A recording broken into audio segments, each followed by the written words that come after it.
mwese ndabaramukije. Nitwa ISRAEL MBONYI ICYAMBU,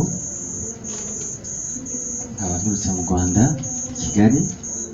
Ndashima Imana ko ndi hano ku butaka bw'i Burundi. Ndashima Imana ko twabigambiriye kinini, ariko iki akaba ari icyo Imana yifuje ko yashimye ko tuba turi hano. Ndatangira nshimira abantu bose babigizemo uruhare, abo bose twicaranye hano. Imana ibahumugishe cyane. I feel blessed to be here and humbled, kubera ko yataba Imana n'aba bagabo ntabwo nari kuba ndi hano. Ndabashimiye cyane, ndabashimira namwe mwatwitabye mukaza gushikira kino gikorwa.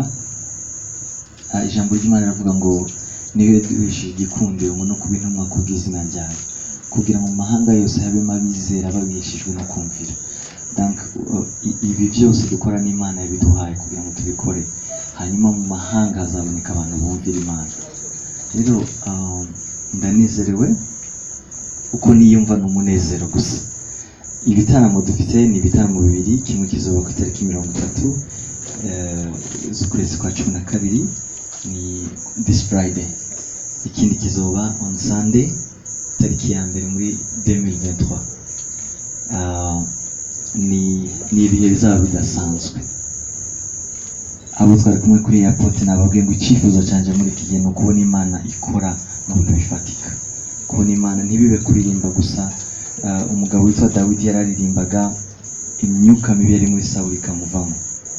Iyo niryo sengesho ryanjye muri iki gihe, kugira ngo ibyo turirimba bikize imitima y'abantu. Abazoza ndabatumira mbabwira ngo bazaze guhembuka, ntibazoze kureba Israel ko ntacyo mfite no bahereza, ariko ibiri muri njyewe Imana izabikoresha kugira ngo bikize imitima yawe. Nicyo cyo nyine navuga. Murakoze cyane. Ashimwe. Amen. Si byinshi se novuga kubera ko byose mwabyumvise, ariko nk'uko eje kubivuga, umunezero utagira uko uvugwa. Iyo icyo umuntu yifuje cyangwa yashatse gishitse, nta kindi umuntu akora no gushima Imana. Turashima Imana kungene yabidufashije bikaba. Turashima Imana kungene bagize urugendo rwiza bagashika bafite amahoro. Turashima Imana kungene mwatwitabye, ingene biriko biragenda kandi byose biriko biragenda neza. Twizera ko izobandanya kutugira neza gusumba, kugira ngo haba mu nteguro, haba ku bantu bazoba bahari bashobore kuronka icyo baje biteze. Twebwe nta kintu twoshobora, ariko kimwe mu Imana izoduha gushobora kuba twokora, tuzoreka ishobore gutemba bibe au service yanyu kugira ngo byose bigende neza. Abashimiye abantu twakoranye, n'abantu n'ukuri bafise umutima w'Imana, n'abantu ikintu bari bacifuza ko coshika. Hari abantu babisengeye, dushaka kubashimira gose kubera ko burya Imana ishobora kuduha gushitsa ivyo yonyene ishaka. Rero kuba bishigikiye kuri uku canke kuriya, n'ukuri j'ai vraiment une très grande reconnaissance par rapport à cela. Shimira n'umuririmbyi wacu, shimira n'aba baririmbyi bacu, shimira n'abantu bose bari ngaha bariko barakora ibishoboka byose kugira ngo izi evenement ziko zirakorwa zigire réussite. Rero jewe nibaza ko Imana yadufasha kugira ngo igihe biriko biragenda neza tubandanye duca bugufi, na cane cane hadasohoka amazina y'abantu, mugabo hagaragara icyubahiro c'Imana. Merci beaucoup. Yes, merci. Nanjye vraiment ndashima Imana kandi nabashima mwese ko muri hano. Nibaza ko media birafasha kugira ikwize ibintu byinshi ku bantu benshi, yaba ndetse n'ubutumwa bwiza, kandi mwebwe kuba musapotinga industrie gutya nabashimiye. Hanyuma nagira gato bavuze ngo reka twe témoignage, ubushe narindi ngaha hama tukaganira gato na Behiki. Hanyuma bati ni gute twarangiza umwaka vraiment harimo ikintu kidasanzwe kiba kirabera mu Bujumbura. Hama nditwa Behiki yavuze ati none gaye Israel bigenda gute? Mwagiye Israel ni petit frère, reka tuzegere twumve ko iki kintu kiri ku mutima we.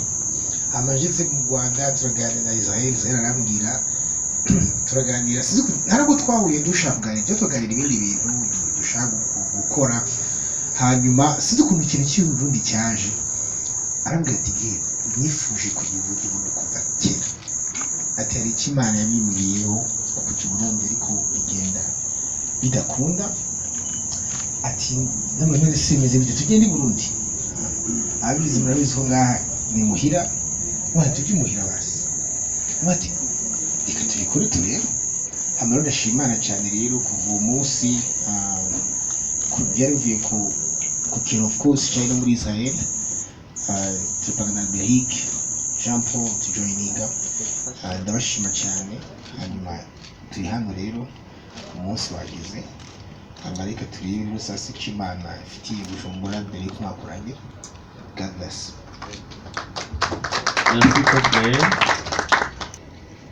Thank you so much. Navuga ko ari great day muri gospel industry mu Burundi. Munyemerere mwimba nshobora kwikubira amashimwe. Yes. Biciye mu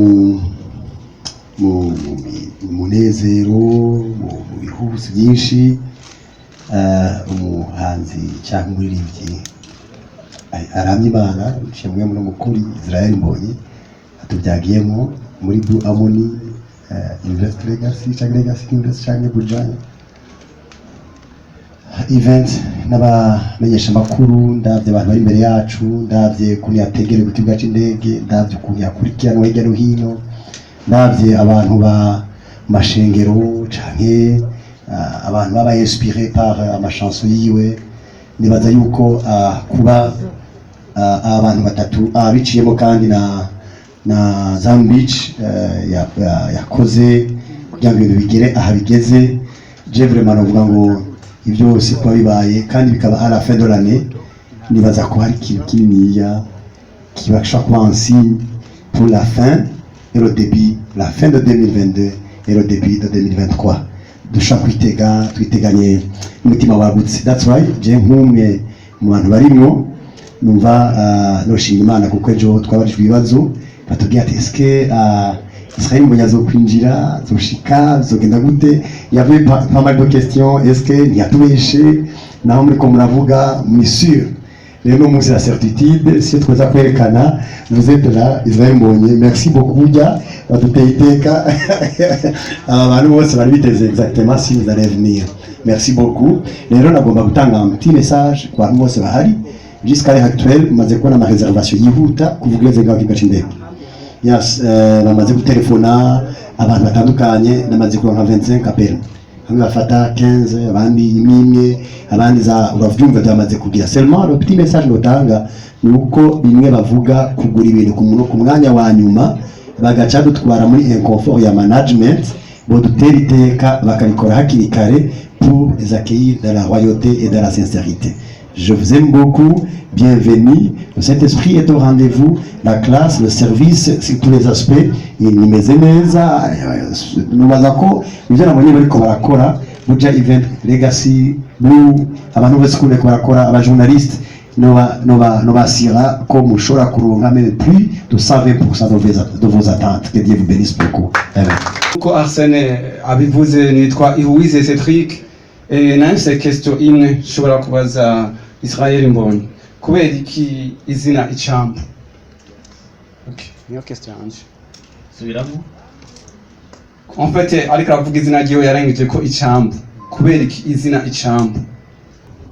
Murakoze cyane. Kubera iki izina ICYAMBU nitwa Mbonyi ICYAMBU. Okay. Mazina yanjye. Okay. Mbonyi ni izina bagize rigufi barihinye. Ni Mbonyi ariko ni Mbonyi ICYAMBU izina rirambuye. Maybe wenda bashaka kumbaza impamvu my album yitwa ICYAMBU wenda nari gusubirizaho nuko dufite ministeri yitwa ICYAMBU ministry and that ministry yaje mu ubwo Imana yampamagaraga. Imana yarambwiye ngo umunsi banyita izina ngo ICYAMBU maze gukura numvaga ari izina ry'abantu bakuze bashaje ntabwo narikunda. Noneho nyuma ndikugusa n'izi meaning rimwe Imana impamagaye mbona umuntu araza arambwira ngo nzozi ngo mbega si witwa Mbonyi ICYAMBU. Ndavuga yego kandi sinarikunda igeze arambwira ngo Imana izakubwira icyambu cy'abantu benshi cyane kuri iyi si. uko niko nahamagawe gukorera Imana. Mbyutse menye ko Imana yansuye muri iryo joro, nuko natanga umurimo w'Imana, ndakomeza umurimo, nza kugira inspiration nandika iyo ndirimbo yitwa ICYAMBU. Icyo ni ikibazo cyiza cyane. Sinzi naho zinganira na bagenzi baje ndimo babwira ukuntu n'ubu uyu munsi biracyahari, ukuntu dukunda indirimbo z'abarundi cyane. Twabaye inspiré n'abahanzi benshi b'abarundi kuva kera, twumvaga indirimbo zabo, baratwinspiye, batuma natwe dukunda kuririmba Imana. So Pauline, Willy, Dudu, abahanzi benshi batandukanye n'abariho uyu munsi ndabazi benshi. Kandi ndababwiza ukuri ko indirimbo baririmbye zadukoze ku mutima, zituma natwe twifuza gukorera Imana. Icyo rero numva sinacyo nzi nabo bafasha, ahubwo ni ugufatanya nabo, ni uguhuza imbaraga, twese tukagura ubwami bw'Imana. Kandi tumenyana, step ya mbere nuko tumenyana, tukaganira muri aho mumeze neza, tukamenya, twamara kumenyana ibindi ni flow, birizana, birikora. Ejo musanga Imana yabahuje, mufite connection, ibindi byose birikora. So this is the first step. Tuzamenyana nabo hereye kubo turi kumwe hano, hanyuma n'abandi gahoro gahoro tuzagenda dushira imbaraga hamwe. Sinobafasha, ahubwo twese tuzafatanya kugira ngo tugere kure. Arakoze cyane rwose. Murakoze, nitwa Bonaventure Nick muri Yahaye. Ikibazo ni iki? Israel Mbonyi, kuva ugitangura kuririmba, abarundi bari mu bantu ba mbere bakiriye n'umunezero ibikorwa byawe. Mbega ni kubera iki watevye kuza mu Burundi?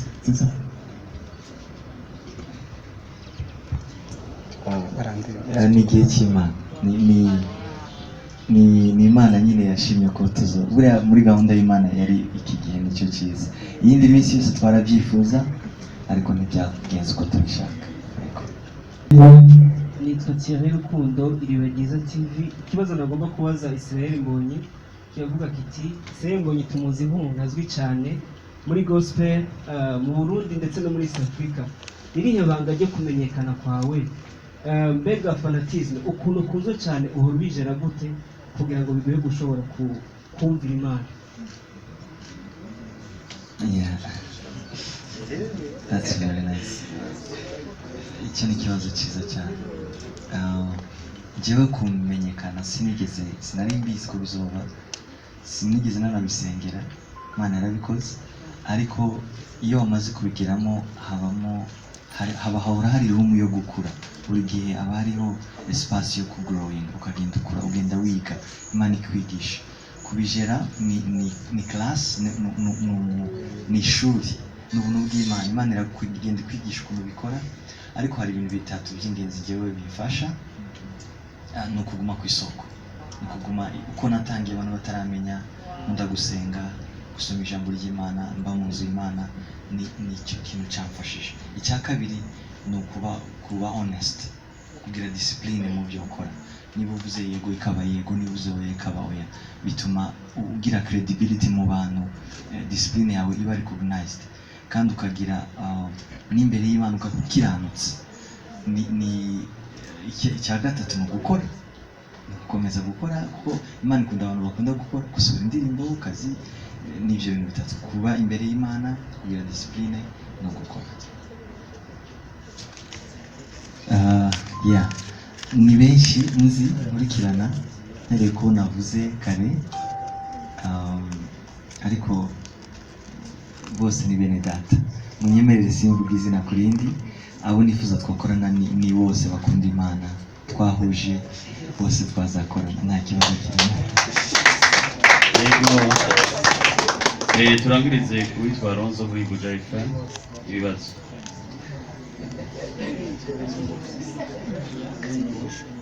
Yego, murakoze. Nanjye nitwa Ronzo. Ikibazo cyanjye ni iki: musanze mufise abakunzi benshi hano i Bujumbura, ariko kandi no mu ntara zo hagati mu gihugu benshi basomanuka.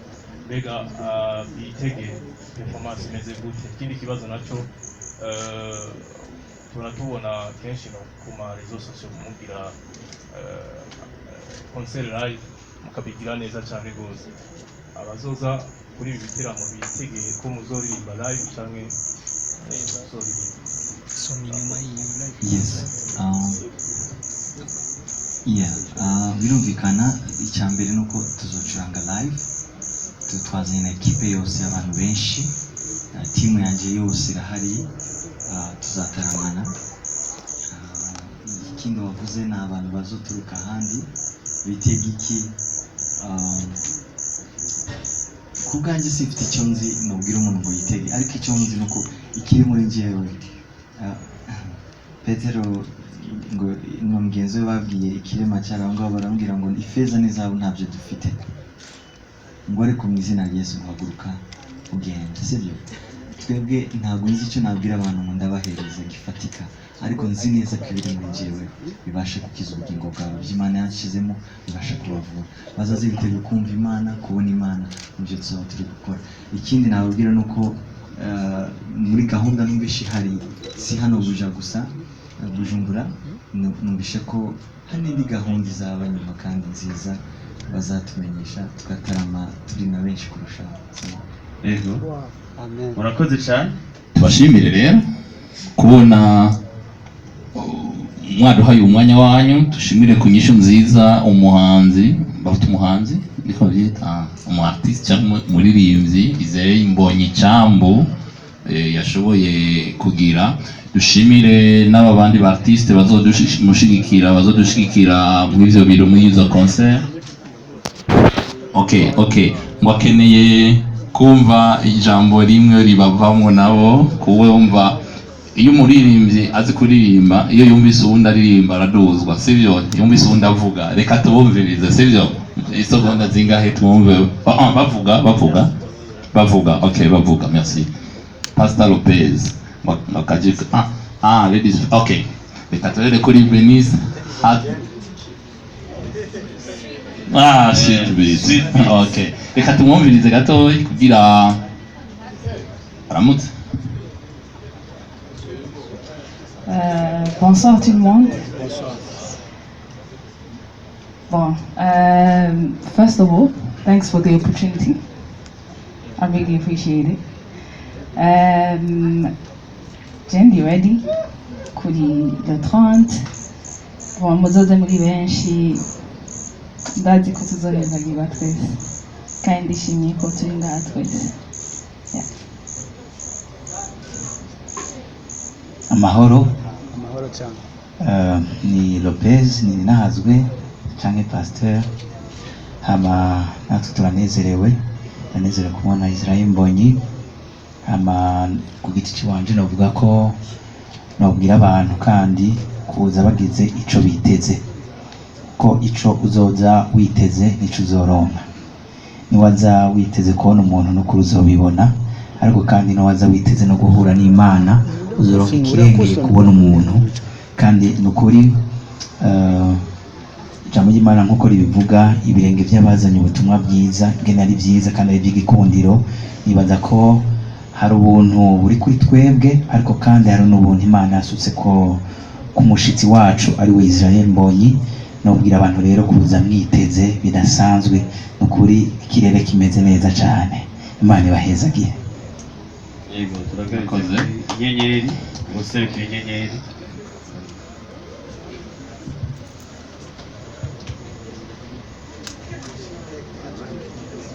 anakubaje ambaye karuvati turi n'iteka ryo gushima kuri ICYAMBU turiteguye gutanga icyo Imana yashize muri twebwe biciye mu gutambira Imana rero nibaza yuko abantu bose baratumiwe kuza kwakira ubwiza bw'Imana yashize mu nyenyeri mu gutamba mu gushima Imana. Murakoze cyane.